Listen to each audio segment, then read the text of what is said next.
Hi everyone, welcome to The 340. The 340. The 340. The 340. Today on episode 1, we have one of our teammates, Taylor Bazil, one of our dear friends, and a passionate student here at USC in the Annenberg School of Communication. Taylor today will be in conversation with Gary Tyler, a wrongfully convicted inmate and one of the youngest people to ever serve on death row at the age of 16. He was released previously in 2016 after being proven innocent and now resides here in sunny Pasadena. Gary's an active mentor and public speaker against the injustices of the prison system and the conditions faced in them. Besides Gary's kind heart, optimism, humor, and determination for his work, he enjoys long walks on the beach and deep-fried catfish. Gary Tyler, how are you? I am doing fine, thank you. And you? I'm good. So Right. Coming up, April this month is your 40. Yeah, it's gonna be the fourth year since I've been released. How does that feel? How does freedom feel? You know, when I first exited the prison, when it was announced that I was being released, it was surreal, unbelievable. Where were you? What happened that day? Well, I mean, I was at the courthouse when the judge announced my release. You know, it was quite resounding because I never heard those words before. It was something definitely out of the ordinary that basically been verbally expressed to me. But I knew that day was my day. And I tried factoring the mere fact that I was leaving a place that I've been in for 4 decades. I go back to the prison to visit, because going back to the prison, it gives the guys hope, Right. knowing that I'm not one individual who have gotten out of prison and have forgotten about them, that I come back to visit and let them know that they are not only in my thoughts, in my mind all the time. I won't rest until one day that they experience freedom themselves once again. So that really gives them hope. You were arrested at 16. At 24, you got your first job. I don't consider working out in the field really a job because it's only slave labor. Tell us a little bit about how you were able to develop as a young man throughout all of those things. Family background, seeing how the prison system operated, how they treated prisoners, how they fed prisoners, in which case it was horrible at that time. And after being on death row for a number of years and then being released, forced to go work out there in the field, I developed this rebellious mentality when dealing with the prison. When I really found out what Angola was about and what in the past of the prison itself. So when they put me out in the field, this is definitely modern day slavery. Picking cotton, corn, vegetables, digging ditches as well as trenches, the guards, sitting on a horse, overseeing everything that you did out there, and having a prisoner marking spots for you. So to me, from my brief experience of working out in the field, I knew one thing that wasn't for me. I couldn't see myself out there picking cotton, picking corn, and slaving out there while a man over the horse telling me, Swain. Now, prison reform. You cannot reform something that is corrupt all the way to the foundation, the very ground of that it was built on. Prisons today, that's what it is to me. There are places that need to be abolished. Yeah. They need to be destroyed from ground up. How are we as a society doing any better by meeting people who made bad decisions with the worst ones? It's caused hatred until where individuals they start rebelling, first by victimizing each other. You're looking at a place that eventually can become a powder keg. It can explode, not only in violence, but also in disease. Right. Where the coronavirus can really kill many people in prison. And then again, it's not only the prisoners that can be affected, it's also the prison guards that work at the prison who can become infected and can bring the same disease home, at least the virus, to their families. Their practices, in which case very, neglectful, can have a devastating effect. In order to address their problems, society needs to start screening those who they feel that they can release out of prison you can say, for the next 24 hours. And who are those?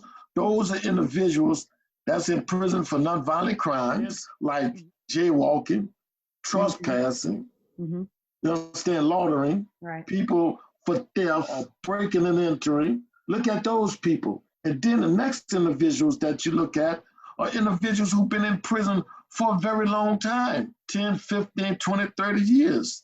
And they have good prison conduct records. Of course, you want to have a mechanism where you have a board that will screen people, because you definitely don't want to release someone that's going to be detrimental to society. But at least you can come up with a methodical process that you can release prison, people, even if you got to put them on a monitor bracelet. If you don't deal with the prison conditions, even if you get a grip on the virus out here in society, you still have a breeding ground for that virus in prison. Once he released, he can go out there and reinfect society itself, or the prison guards themselves, and get it and bring it to their communities, and it can spread once again. They cannot ignore the conditions in prison itself, just like they cannot ignore the people that are homeless and the mentally ill out in society. But let me share this with you. Sometimes, people have a tendency of underestimating the men and women in prison.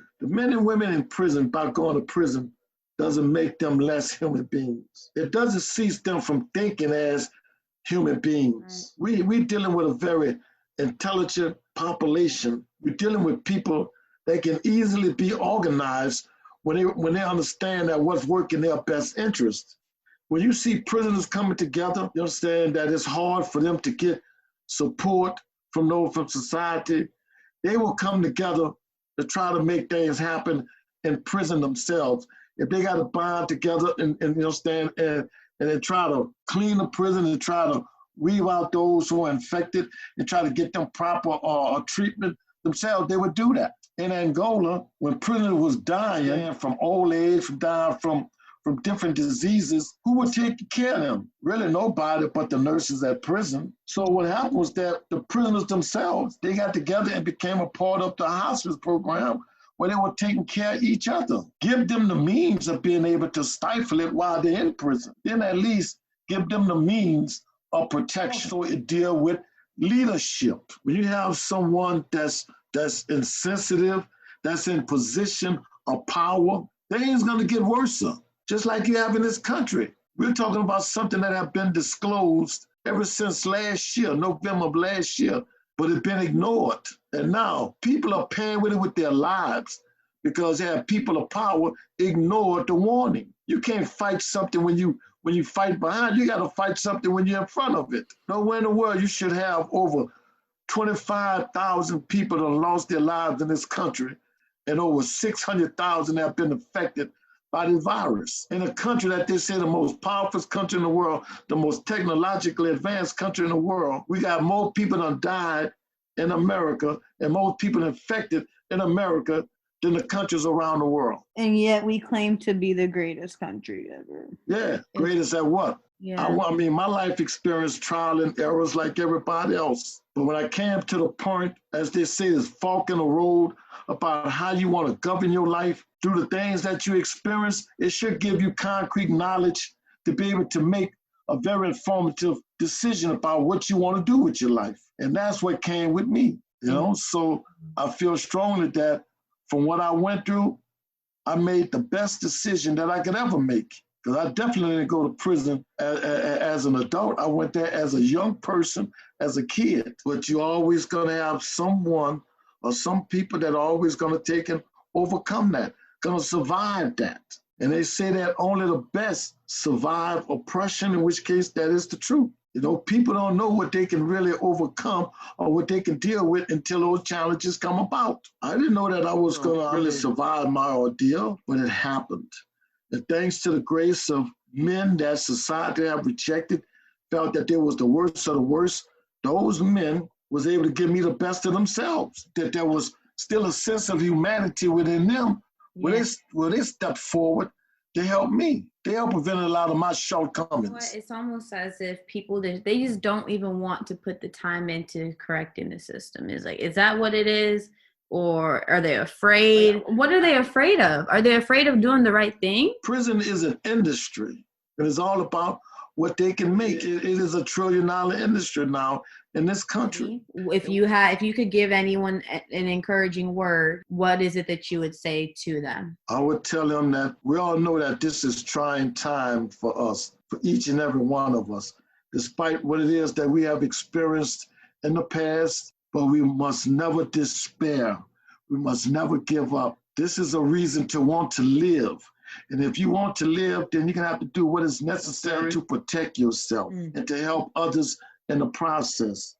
Don't endanger yourself feeling as though that in order to help others, that you got to put your health at risk. It's about doing things properly to help others. This pandemic we've gone through, it will pass. Yes. All right. Thank you so much for this. Thank you. Thanks for tuning in to the 340 and listening to our episode today. Tune in next Monday for a new episode.